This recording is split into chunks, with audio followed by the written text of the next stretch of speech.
It is now my pleasure to introduce our MC for tonight's reading, Christina Kubasta, who I just got to meet in person earlier this year when she was a writer in residence at Right On, and we're so happy to have her as our host this evening. Please welcome Christina.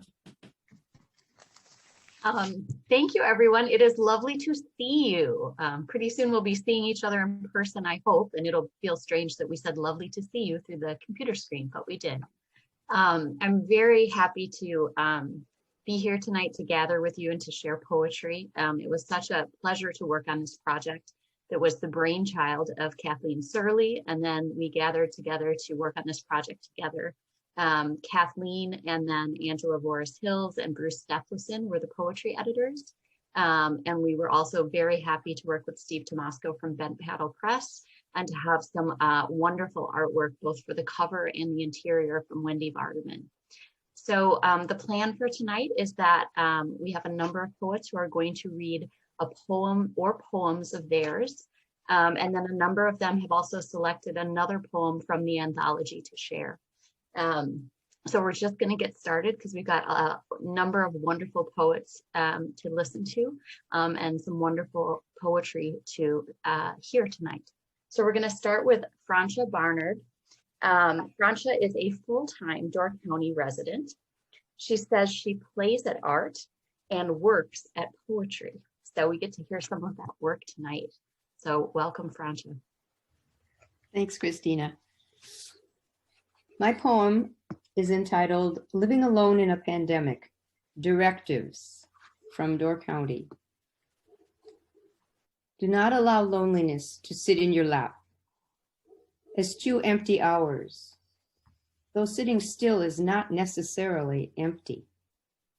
Look to all that is good in your life. It's July. Waves lap the shore, a rhythm for your day.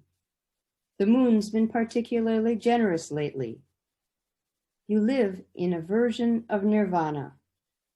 Your neighbors are a knock away, far-flung family and friends, the distance of a phone call. Use time to sit in your glider, to watch hummingbirds drink, to read, really read, to make art, music, poetry, to walk beside nature in the height of its prime, to eat meals on the porch, to sleep with all the windows open, to awaken daily to wren song and gull cry. Do not think about fall and winter. They'll arrive when they arrive. And the other poem that I chose, because the poet is also from Sheboygan, which is where I also grew up. Ted Fippenwente's poem called Quarantine Hair.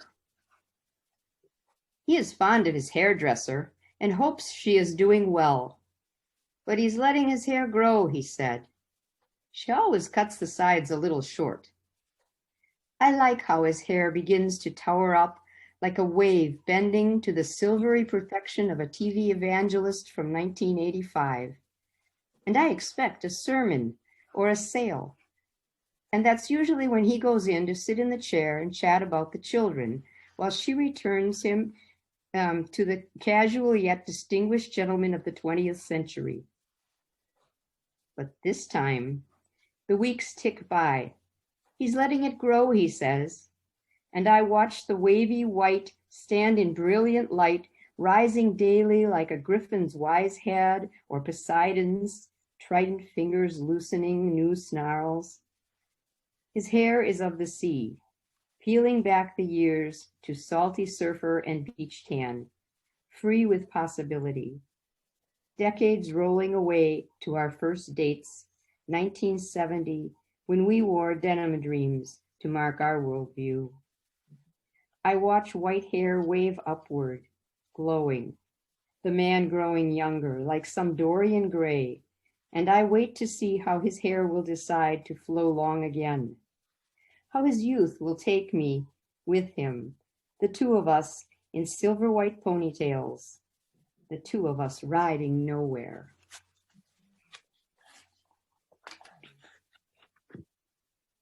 Thanks. Thank you.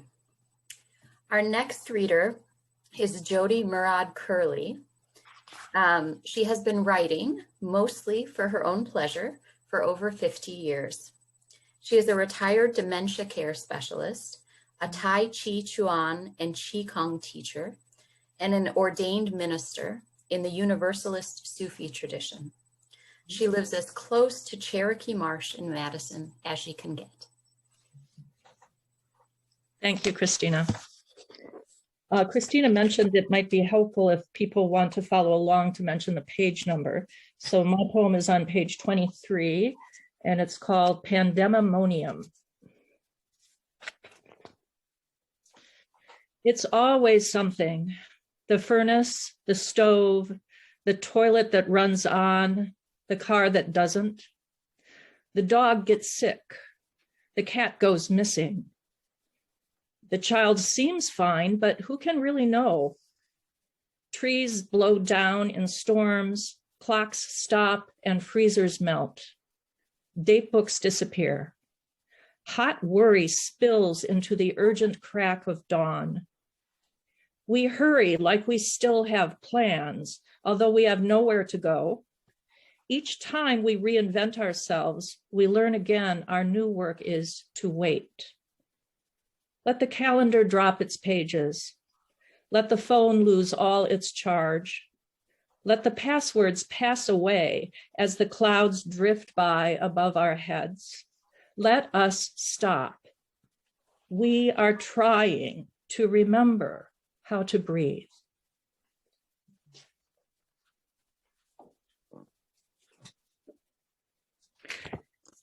And on page 103, I chose a poem by Lisa, and I apologize to her in absentia if I pronounce her last name incorrectly, Lisa Vihos or Vihos. Her poem is called Show Yourself Mercy. In the time of sorrow and grieving, show yourself mercy. In the time of curbside pickup, remote learning, and remote working, show yourself mercy. In the time of PPE, essential workers, ventilators, and hospitals with no more beds, refrigerator trucks, and too many bodies, show yourself mercy. In the time of strange questions, what day is this? What month? Which mask shall I wear today? Who are those maskless people on the beach? Show yourself mercy. In the time of utter confusion, of furlough, eviction, and false remedies, of school or no school, and who decides? When the first person in your friend's circle tests positive, and you wonder, when will I get sick? Show yourself mercy. In the time of complete uncertainty, when no one can say when this will end, when will this end? With an election coming that will seal our fate for decades, when our own government is hell-bent on suppressing the vote and on beating, tear gassing, and carting off peaceful protesters in unmarked vans, show yourself mercy. In the time of daily walks through your neighborhood, serenaded by birdsong, wind chimes, and the patter of squirrel feet, greet your neighbors and be delighted by warm sun on your face. Look to the paper hearts bursting on windows and a message from the quarantined child in all of us. Can we go into the out yet? Be ready to stand firm for loving kindness and show yourself mercy. Jody, I've always wondered how to pronounce the title of your poem. So Pandemonium. thank you for that. Next up, we have Daphne N. Darty. Daphne is a Mississippi native transplanted to Wisconsin. She is currently working toward a PhD in English at the University of Wisconsin-Milwaukee and lives in Eau Claire. Hi. My poem is titled Isolation Roster. It's on page 25 of the book. Okay, isolation roster. Other than my wife, Brandon was the first human being I'd touched since February. This was in July, and the kids brandished their water guns across the street, and the house benches tore at the feeder like safflower seeds were as precious as toilet paper, and the smell of Lake Michigan mingled with the scent of asphalt wafting in from the east. And it was just a quick embrace, but after so long, it felt like a scandal, like we were cheating death and flaunting our humanity in the face of the wind. I almost hugged Bob a while back when I saw him on the street on a sunny Tuesday. This was in June, and I hadn't seen him in over a year. And I wanted to congratulate him for his graduation as I held a paper bag full of egg foo young to deliver to a man named Candelario, who hadn't had it in 5 years, but we didn't touch either. In Eau Claire outside his church building, and we air hugged from 6 feet away and smiled, and I could see his teeth, but mine were hidden by my mask, so I tried to smile with my eyes. I'd allowed my nurse practitioner, Emily, to press her fingers to my neck one gloomy afternoon. This was in May, and already the clinic visit felt like an adventure because the walk across the parking lot and up the stairs was the farthest I'd moved in one trip for weeks, and my spine was beginning to curve to the couch cushions like a vine to the sun. To check my thyroid, but it was not skin to skin like before, her gloves blocking any real contact and the antiseptic wipes cooling my veins as she took my carotid pulse. I Skyped with Nora from her house in Milwaukee just to talk to something other than the walls. This was in April, and we hadn't been outside in days, not even to check our mail, because our loved ones are sick and we don't know when we might have to fly out at a moment's notice. And a 2-week quarantine would put us behind schedule, and funerals don't wait for test results. And we tried to talk about other things, but everything kept coming back to sickness and plague and complaining about how people won't listen to experts if it inconveniences them. I saw James from FedEx when he delivered the mattress we bought with our stimulus check. This was in March, and we justified using the money for a mattress because ours was a decade old, and at least we weren't blowing it on drugs or TV or movie rentals. But every time we sleep on it, I wish we had saved for later in the summer when we'd need it. And our fingers almost touched as he helped me move the box up the front steps. But even though they didn't, I still washed my hands for 20 seconds with soap and water just in case. I don't even remember the last person I touched before the world turned upside down. This was in February, and everyone still thought that we'd be open by Easter because we still believed that people would band together and keep each other safe instead of going to bars and screaming for haircuts and wielding rifles outside state capitals like madmen. But it may have been Sarah or Seth or Des or Gita or John or Beth or Chelsea or Ryan or Julie or Rachel or Johnny or Christine or Amanda or Janelle or Cheyenne or Danielle or Jenny or Angela or Heesong or Lizzie or Charlotte or Blue or Chloe or Madison or Dave or Joni or Anise or Claire or Kristen or Kayla or Benjamin or Jason or Ender or Ethan or Zoe or Cameron or Gianna or Keely or India or Jacob or Mira or Justin or Brooke or Suri or Angie or Shannon.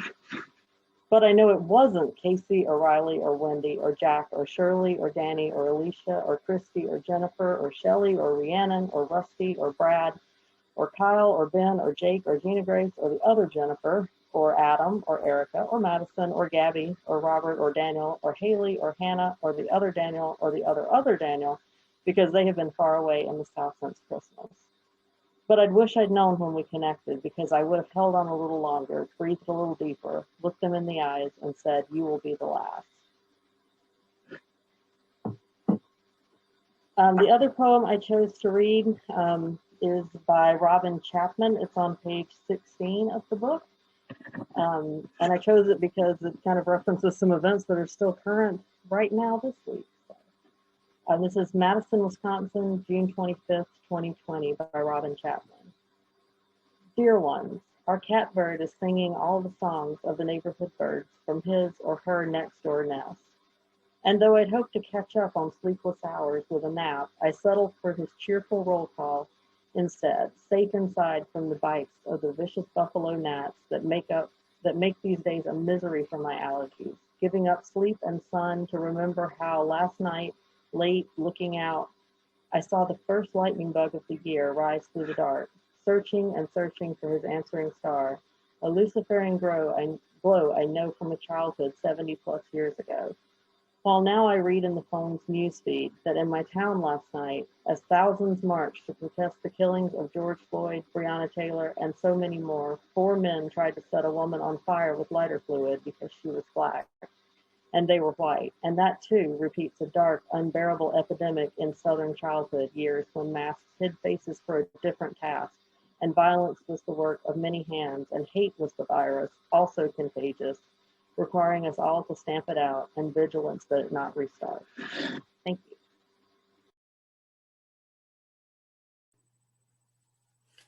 Love that litany of names. Next up, we have Catherine Gall. Catherine's cross-genre works appear in many journals, anthologies, and ekphrastic shows, and have won awards from Glimmer Train, Margie, Wisconsin People and Ideas, and the Laureen Niedecker Poetry Award.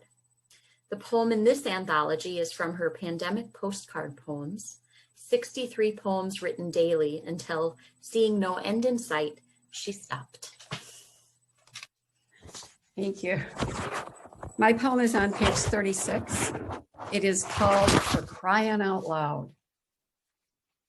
For crying out loud, the ICU now a COVID ward, and from behind masks, nurses swim against the tide, gasping for air, begging supplies as they check flow rates, maintain tidal volumes, measure oxygen percent.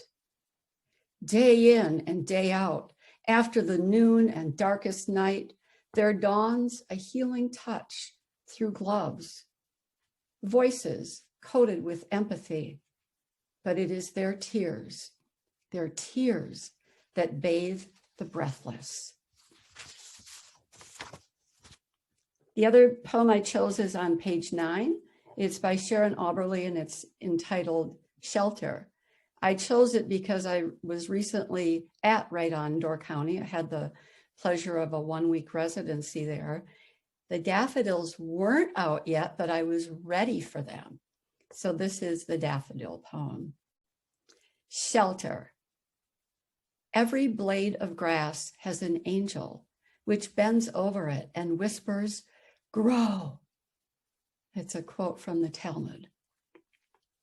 I took the daffodils from the side of the road where no one, I thought, would appreciate them.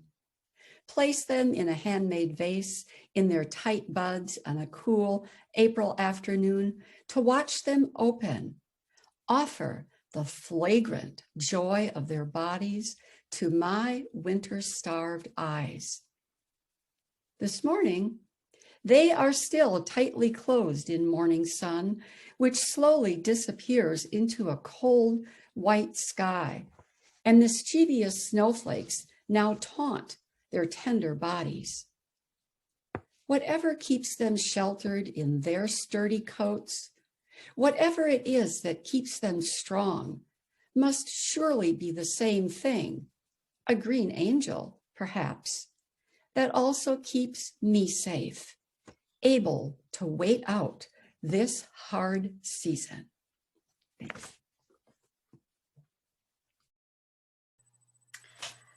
Next, we have Annette Langlois Grunseth.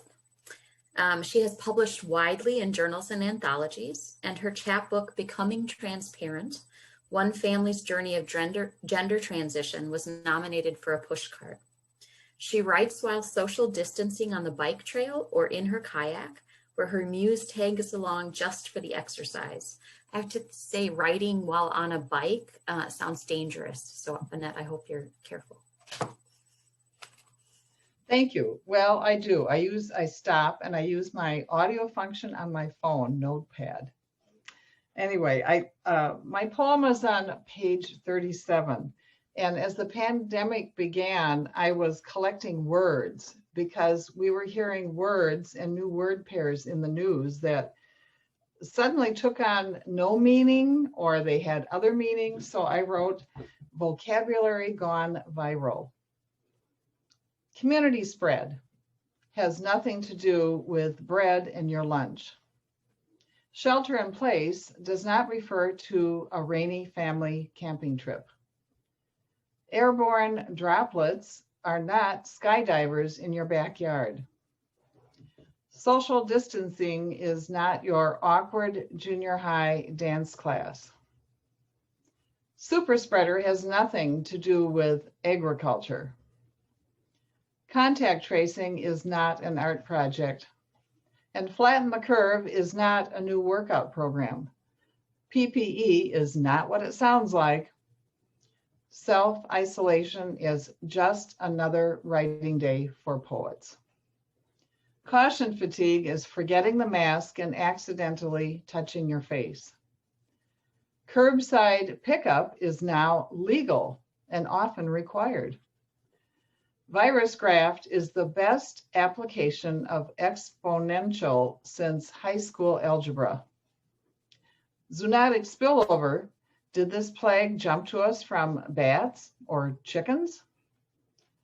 Herd immunity, that day when most of us have been infected or inoculated. Homeschooled kids are now cool. Masks are a safety tool, not a criminal act. And Zoom has nothing to do with speed or travel. Hangout or house party are not parties.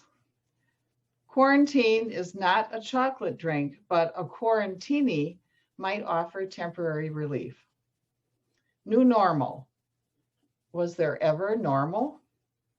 And we are dying to hug our family and friends. Numbers have gone viral too. 14 days become magic. 6 feet apart is better than 6 feet under.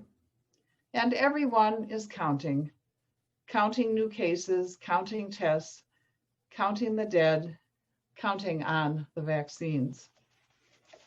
So that was my way of coping, a little wordplay, because I was terrified during this time. And I chose to read the poem of Anne Zindler, and her poem is on page 109. And I could totally relate to this one called Pandemic Purse. 5 weeks now, my purse has occupied the same space on the dresser. Once a security I had clung to had slipped over my arm, slung over my shoulder, braced tightly to my side, or dangled along my hip. Every day, now languishing alone on its oaken pedestal. Each item tucked inside of it a treasure that went everywhere I went, and oh, I went. To offices, schools, churches, stores, front rows, back doors, bar stools, party halls. And along the way, I smacked skin with a high five, squeezed tight the handshake, ran my hands willy-nilly along railings, desktops, park benches, store goods. I licked envelopes, kissed cheeks, shared sips, hugged one friend in greeting, and then another. And my buttery yellow purse with a gold bangle and adjustable strap was with me through it all. I wiped the dust from this pleathery friend made stranger and cannot remember why I placed what I placed within its silky lining. Cannot fathom why 7 Sharpies, 5 lipsticks, 3 different shaped sunglasses, cat eye, aviator, teardrop, were requisite weight to haul from place to place. I don't know if its fine strap will ever again settle just right into the crook of my shoulder. Don't know if I'll use the compact, shiny and gold. Don't anticipate the swing of cargo from my arm, swaying exactly the same way. And I have to say that since the pandemic, I've pretty much abandoned a purse, and I'm now putting a wallet in my pocket. That's something that came out of this, so I love that poem. Thank you. Thanks, Annette. Do we have Heather Hanlon here?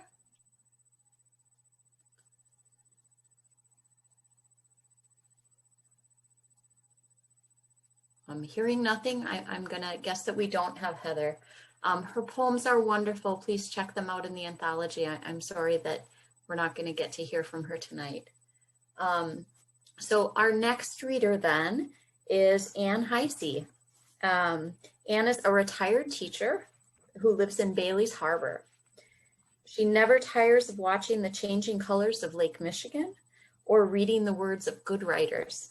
So next up is Anne. Hi, thank you.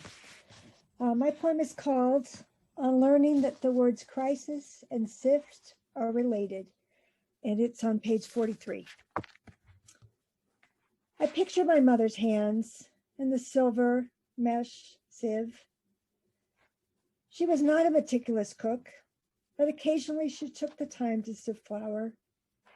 Big lumps remained, could not pass through. That's the point, she told me. Only that which is willing to be broken down gets through. Heartbreak, infection, isolation, they sift us. What matters falls in. On a walk, I see a neighbor. Hungry to hear each other speak, we discuss books at a 6-foot distance. Our children call. In the afternoons, I drive out to see birch trees, fields in thaw, and ice breaking up in the harbor. The gulls have returned. While my husband reads the recipe to me, I mix scones. We laugh when the blueberries spill. I memorize psalms. He plays guitar. I read. What does not matter does not make it through. And I would like to read for my second poem, Amy Phimister's poem. I see Amy here, so I hope I do it justice. The Choir 2020. Singing as one person, taking that first breath together, the choir's sound is released into the air like a vocal flame. But droplets sparkling like a lake in moonlight float on musical notes from one singer's mouth to another's, and tones meant for soft feelings and healing bring risks. So the choir will stop, singing shoulder to shoulder, wait, inaudible for a while, like the silence at the bottom of a tulip. Thank you.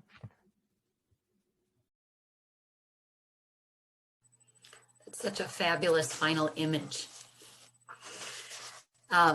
So I'm up next.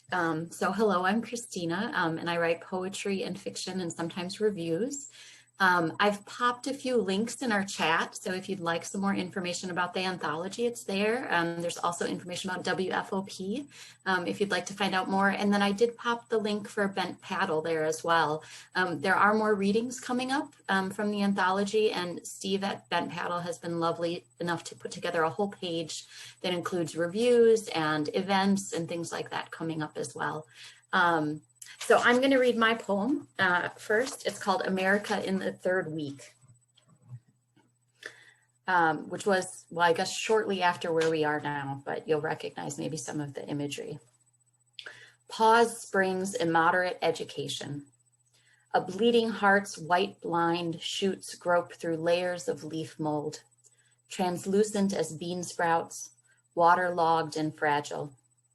From the clay bake, rhubarb breaches dirt with clenched fists, fury red. The last time we saw our friends, before we knew it would be the last time we'd see our friends, the wife told us about her brother. Out his kitchen window, he saw a bald eagle working its way through a deer thrown from the nearby road. In the lingering winter cold air, breath puffed from the wide black nostrils. Every few seconds, a rear leg kicked. My partner caught my eye, knowing I'd used this story. The brother went out, chased the bird off. He hefted the still living doe into his truck, hoping for meat to spare. The eagle perched on the corner of the bed. There was no meat left to salvage. There was no moment that bird took its eye off him. As for how I'll use it, a love poem maybe, brutal but honest. We are all flesh and blood trying to survive. the eagle and the doe, misted breath and curved mandible. Everyone hungers. Or a story where a solitary protagonist weighs different kinds of suffering. In this third week, I've been wandering the house at night. The building across the street gutted. Construction is essential, although the business that used to be run out of that building isn't. Night after night, the layers of the edifice peel away. Windows mirror black during the day lose their protection. First, the drywall goes, exposing stud walls and hidden spaces. Then the electrical and plumbing, arteries and veins. Down to something skeletal, made of metal perforated in a standard pattern, now visible to the naked eye. Medical students work first with cadavers to learn the body, peel back the skin, then the subdermal tissues to learn viscera, nervous system, brain and spinal cord, cranial nerves and sense organs, muscles and where and when they attach to bones and joints. When spring's pause ends, the jeweled bruises of that first fruit will finish working its way through the earth. And I will have decided how to use the anecdote, whether to meet that eagle eye.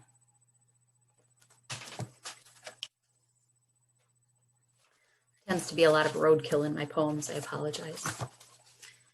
I wanted to read then Mark Krashauer's poem, Day 14, COVID-19. I'm driving by Tommy's Lunch, Pet World, pharmacy and frame shop, all shut. Maker and master, holy of holies, are you listening? First off, do no harm, by which I mean, leave your big mitts off my family and friends.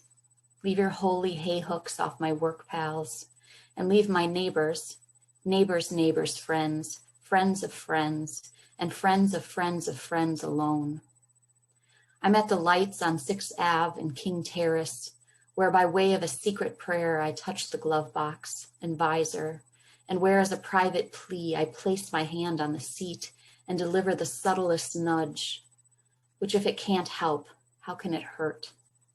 Infinite Spirit, Lord and Healer, at least do no harm, and leave your paws off my classmates, Herb and Jeff, Andrea and Mary, respectfully.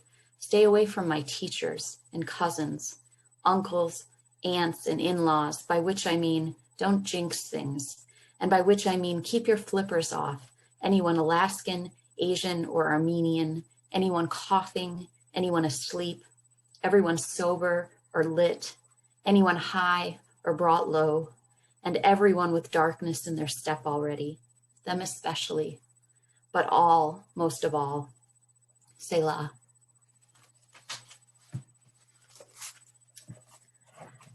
Next up, we have Estella Lauder. Is Estella back with us? I think she got bumped a little while ago. Is she here, Estella?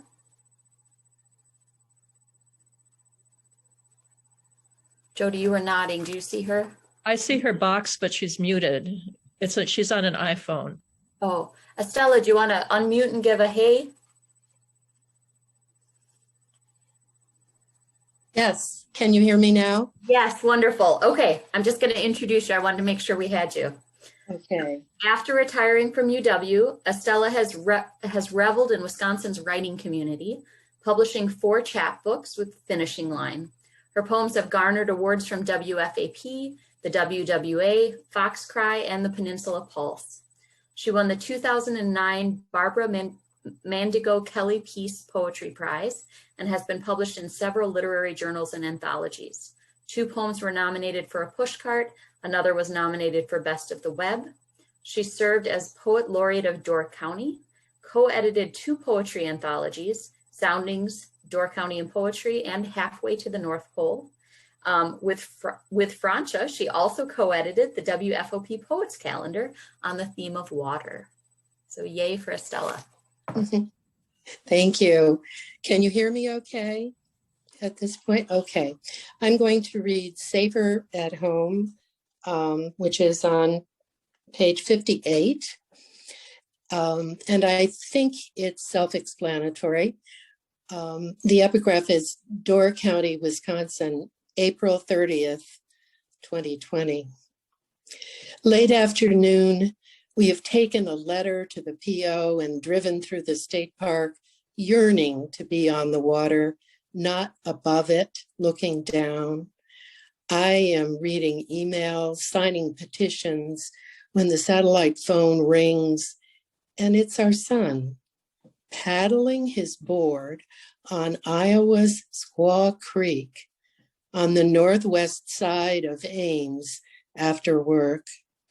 He's just seen 22 pairs of great blue herons in their rookery, their young peeking out of nests, and he's been hearing barred owls. 2 of them fly after he rounds a bend through a small rapid, whose dashing water we can hear on our speaker, along with the mating call of a songbird. We've been on the nearby river in canoes, so we can picture thick undergrowth along the banks. He has a new life jacket with pockets that hold a beer, water, snack food, and his smartphone, to which he is firmly attached. When he wants a picture, he lays down the paddle, fastens it, and lifts the phone from a Ziploc bag. He can't get flying owls, but herons, yes, and deer. While we talk, he counts 15 of them, 2 young bucks, some yearlings, and does in clusters come to drink at dusk before they bed down for the night. Close to the park where he will disembark, a voice calls out from a balcony to ask if the creek is clear for passage. And he says, there are places where it's not, but he got through. He leaves us near the takeout where his wife waits, but we stay on the virtual board, looking up a map, an aerial view of the creek bed, and all evening, the images of herons, deer, and water that carries the debris of winter away fill our hearts and heads. We too will get through. And I would, has anyone read Fabu's Ya Ya? Because I haven't been able to be here for all of the programs, so I don't know who's read what. It's on page 34. Is that okay to read? Okay. I'm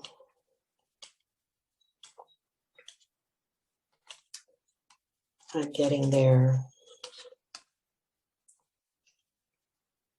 Okay. Lament for Yaya, killed in a drive-by shooting. Smiling on Facebook. I didn't know you, but I love you. Tiny teenage girl. I didn't know you, but I was you. In the family tangle. I didn't know you, but I claim you. Your dad a cousin. I didn't know you, but your family too. He died in Florida. I didn't know you, but I miss you. You died in Chicago. I didn't know you, but I grieve you. As you watched TV, I didn't know you, but a bullet took you. 13 years young. I didn't know you, but I won't forget you. Thank you. Thank you, Estella. Next up, we have Karen Loeb. Karen has been writing some postcard length poems and a few longer ones with COVID-19 in mind. She recently finished a 2-year stint as writer-in-residence for the city of Eau Claire. You can find her poem, The Agility of Chopsticks, in the spring 2020 issue of Wisconsin People and Ideas.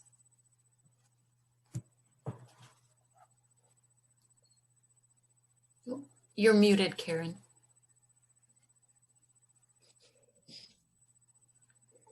You're muted.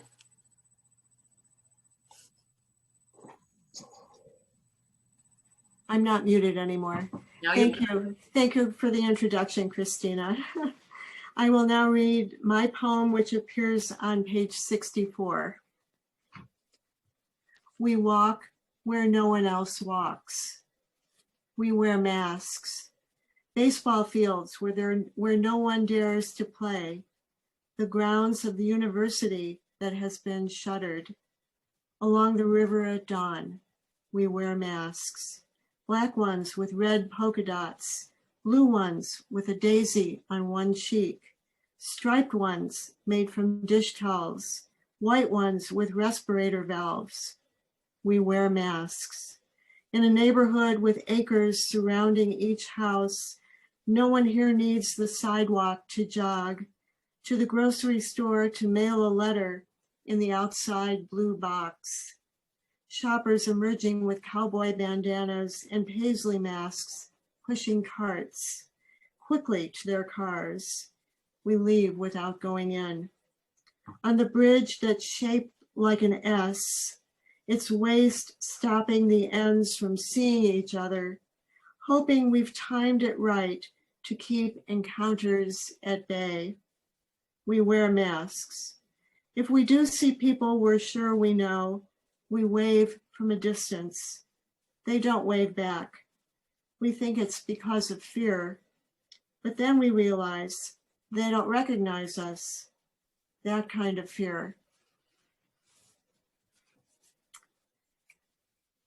And the second poem I've chosen to read is a short one by Ron Jerwin, Where We Stand, and a little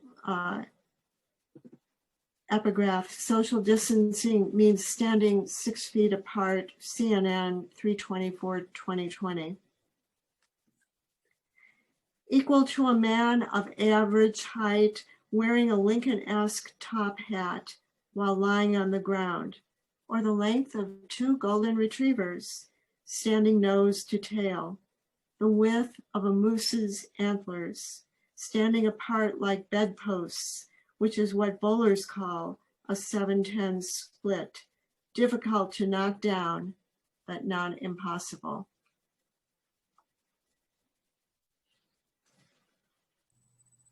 Thank you, Karen. Our next reader is Jill Madden Malquire. She has lived in Wisconsin most of her life and currently lives, works, and bikes in Suamico with frequent trips up north to a cabin on the Menominee River. She's a big fan of the 4 seasons and bikes all 4 of them. Being out of the range of the Great Lakes makes her anxious. Malquire writes because the ordinary world constantly reminds her how extraordinary it is. She puts most of it here at halfwaynorth.blog. Jill? Thank you.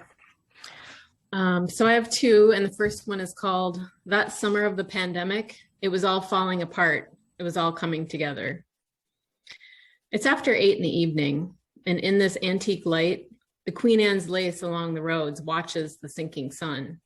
Hundreds of tatted blooms close up like praying hands, like thousands of empty teacups drained and set upon the sideboard.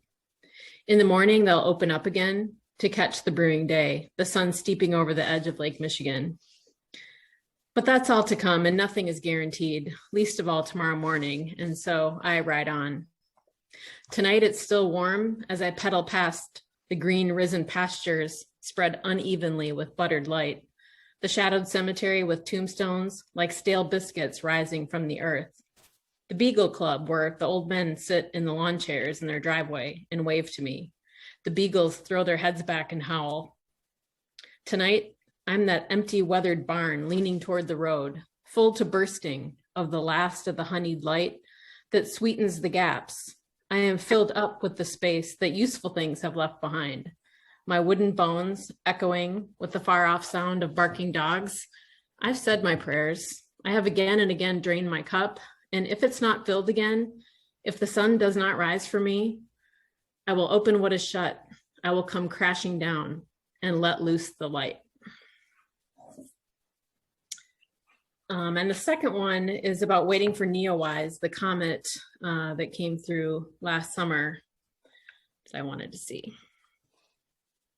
So when I pull onto Sunset Beach Road in the purple twilight, a couple is already standing entwined in front of their truck, taillights pointed at Lake Michigan, peering into the western sky. I'm not the only one who thought to watch this comet from the bay. Do you see anything, they ask, without preamble, as though there is not a global pandemic, as though it's still normal to talk to strangers. Old habits die hard. We are steeped in neighborliness, born of necessity from years of Midwest winters. Would the Ingalls have survived without Mr. Edwards? Do I see anything? Not yet, I say. Underneath the just visible Ursa Major, the wetlands are spread out like a feast. Mosquitoes, crickets, frogs, bats, terns, herons, muskrats, possums, me. For tonight's music, we have just the crickets and the bullfrogs call like a plucked banjo string, the same note over and over, deep and slow. The pale light from the just gone sun paints the marsh pools with quicksilver, as though the thin skin of the earth has been peeled back by the dirty hand of a giant. The cattails and the reeds, the gravel trails, the jagged pines, all torn away. But instead of dirt and rock, instead of fossils and magma, there has always been light, waiting to shine for us, waiting for us to shine. So though we stand and squint and look up, waiting for darkness to pool around us, all I see, and only when I look slightly askance, is a smudge of light across the deep blue brow of the horizon, like a holy mark done in haste by an indifferent thumb. But we stand a little while longer on the warm road, pointing out the faint streak to another watcher who pulls up alongside us. We pass the light from one to another, sharing it out of our unwashed chalice at the feast.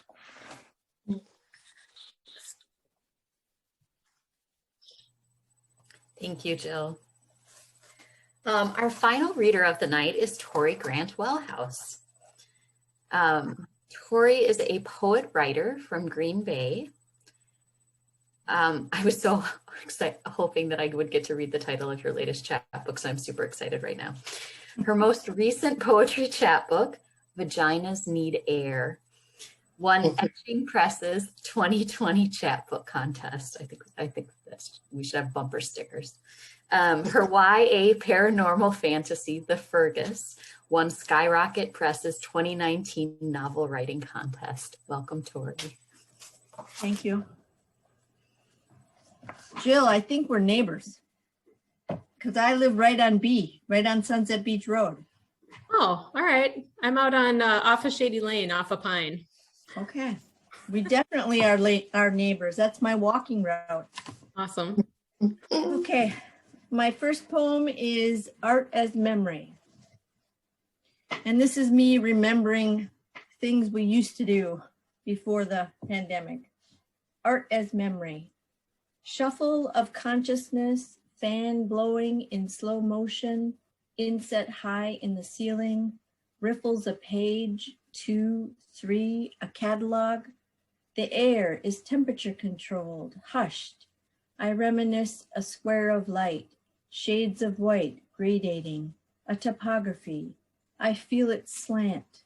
My eyes whisper revelation to my spleen, that cul-de-sac of mindfulness. Oh, canvas, thick paint, gilt edge of molding, shrugging and shivering about my shoulders like a crossbeam, like an arch across the expanse. I know that portrait look. I've seen it ghosting through time. Recognition is instant, human, the shawl of many landscapes, sheaves of wheat, bent grasses, catapult of trees. The stillest life is fruit, apples, pears, grapes. The whole world exists in a split seed, jumble of tablecloth, cut flowers, spill of perspective. We are stopped in our collective breath, too warm and small for our coats. And then the other poem is Beth Workmaster's These Days I Want Butter on page 118. These days I want butter. This is no time for dried toast, the naked baked potato, or bowl of skinny oatmeal. I want tiny rivulets to fill the pools and the nooks and crannies of my Thomas English muffins.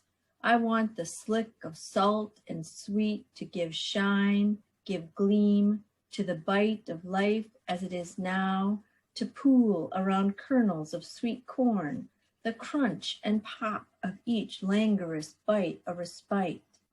I want to lick my lips slowly, coat my tongue before swallowing. I don't want the whole stick, not even the fat pat. What drips off is wasted, goes overboard, only to stain the tablecloth. But let's be clear, I need enough to yellow this moment, to golden a pause, tenderize this sticky dough of anxiety and uncertainty. I mean, this morning I added dabs to my pancakes and watched as their hue deepened with the loss of their grip on solidity. While maple syrup swirled the slick on my plate, the radio's news slipped down more easily than yesterday. Blessed be the butter.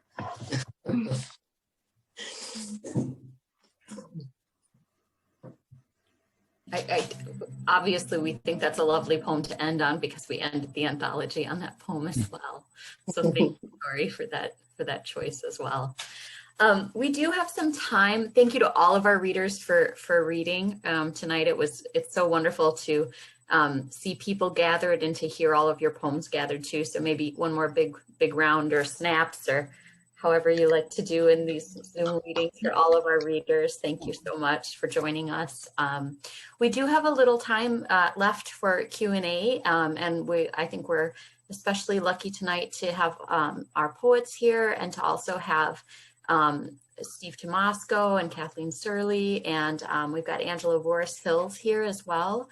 So maybe people have questions for our poets, maybe for the masterminds behind the scene. We're lucky to have a few of those as well. Maybe for Right on Door County, for Jared as well. If people have questions, we can, share them, with our voices. We've also got the chat. Oh, Nancy's here.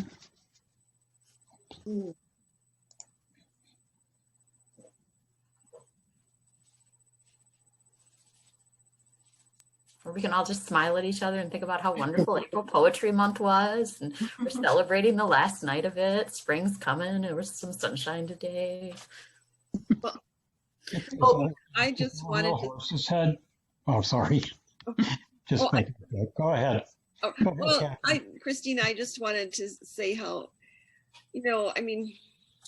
I read these poems many times as this book took shape, but it's just so wonderful to hear them read by the people who wrote them. It just, and so many of my favorite poems were read tonight, but of course I could say that at another reading as well. But I don't know what it is about hearing the poems that make them so special, but thank you all so much for this. It was very rewarding. Thanks.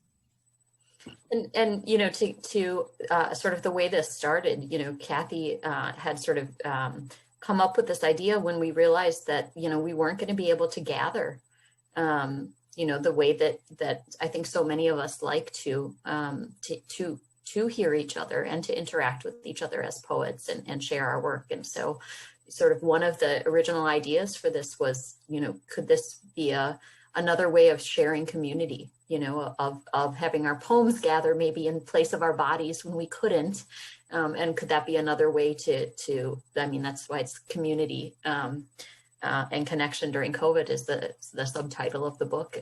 And I think that we've all been pleased that through these readings, you know, we've been able to do that differently than we would have pre-pandemic, but, you know, connect with each other as well. And it's nice to see how the poems interact with each other in the book and on the page. And then, you know, we're doing that now too. And at some point we'll do it in the old fashioned way, you know, as well. There is a question in the chat about the selection process and choosing the submissions as well. I didn't know if maybe Kathy or Angela wanted to talk about sort of the process that you all did as editors. Well, I could talk about, let's see, I guess I'm on here. I could talk about that a little, and then Angela, maybe you want to join in.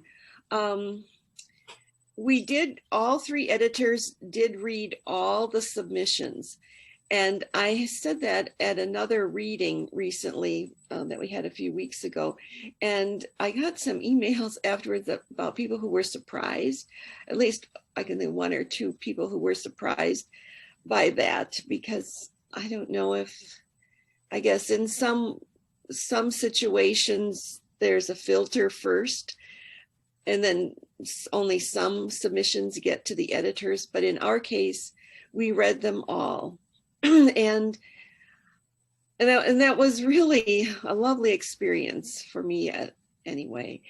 We rated them or ranked them, and each submission to be accepted into the anthology, the submission had to have 2 positive ratings, 2 out of 3. And that was a very smooth process. We did lose a few along the way, because by the time we were ready to send out our letters of acceptance, some of these poems had already, some that we had chosen had already found other homes.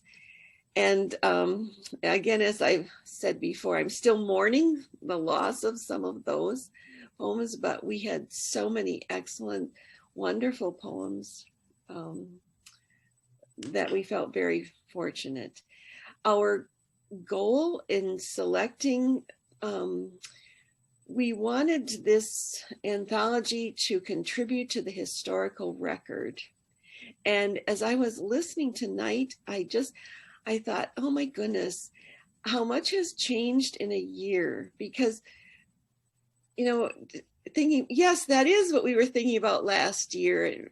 Now maybe we're not thinking about that quite so much anymore. So I think we are going to contribute to the historic record, and that makes me feel great. And we also wanted the anthology to offer solace, because this is a difficult time. And I think if we think about what we heard tonight, you know, show yourself mercy, and I need butter, and what happened to my purse, you know, all those things, to see that other people are feeling those. And it's again, as Christina said, it creates community. And so those were our goals. I don't know, Angela, do you want to chime in and anything I missed? I think you got most of it. Excuse me, I just wanted to add that when you first asked me, you know, to be a part of the project, I thought like, oh, just Wisconsin poets, just responding to COVID, like that doesn't sound like a lot of people will submit, but there were tons, and so many great poets and so many great poems that we had to choose from. Yeah, it was a really great experience overall. And yeah, I was just impressed by the sheer number of submissions and the thickness of this anthology, right? It's pretty impressive.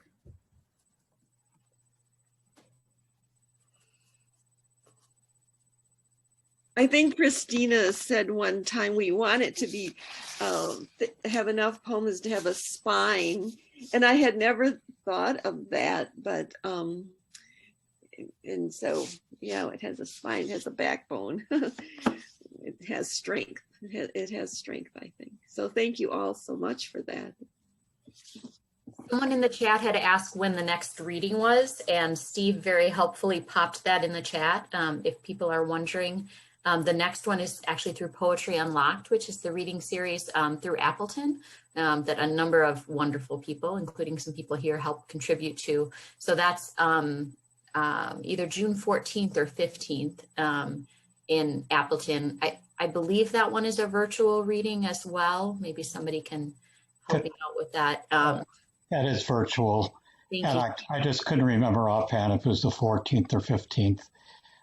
There's two after that, which Angela could talk more about. I don't know if the dates have been finalized for the ALL reading or the Woodland Pattern reading. Yeah, so I was just going to drop that in the chat too. So Arts and Literature Laboratory is hosting a reading virtually on July 17th. And Woodland Pattern has yet to follow up with me, but I'm thinking it will be late summer or early fall because of their schedule. Yeah, just send me that info and then I can put it up on the website too, please. Sounds good. Thanks. Will do. Hi, Francia and Nancy and Door County. And Estella. Hi. Yeah, Steve's keeping a wonderful record of all of that. So going to the Bent Paddle site is your one-stop shop for all the info you need. I'm trying to get that up on like the WFOP weekly email too. And yeah, anyway, other places as well. But Bent Paddle is the one-stop shop.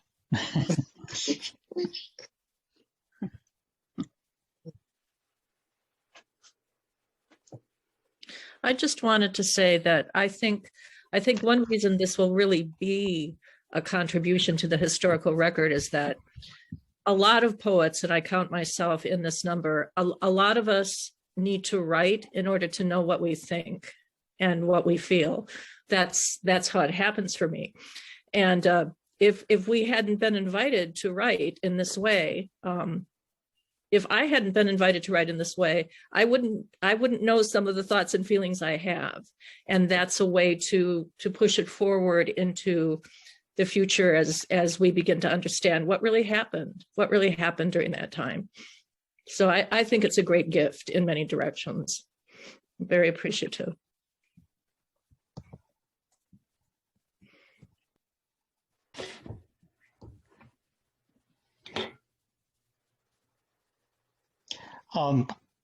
Since I'll just add something here, which is when we were first trying to decide how many of these to print, we were throwing around numbers like, 150, and well, that might seem kind of high, maybe 200.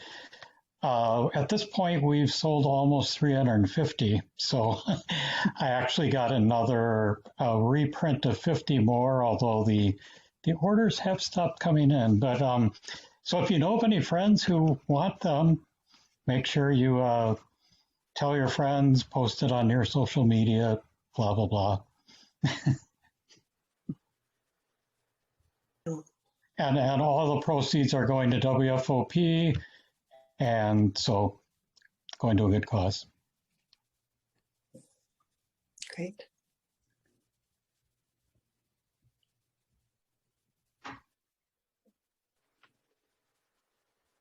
Anything else? Anything, other questions? Otherwise, we can turn it back over to Jared. Thank you for having us and putting this on. It was fun. Thank you everyone for joining. Yeah, thank you. Yeah, thanks, Jared. It was very Thank fun. you, everyone. It was wonderful. We have recorded the reading, so we'll be posting it on the Write On's YouTube channel, and I don't know if WFOP will be sharing it as well, or Bent Paddle, but the video will be available, so you can direct folks who couldn't make this evening to that. It will be sometime next week. Great. Well, have a good night, everyone. It's supposed to be 70s in some parts of our Yay. tomorrow, so enjoy that.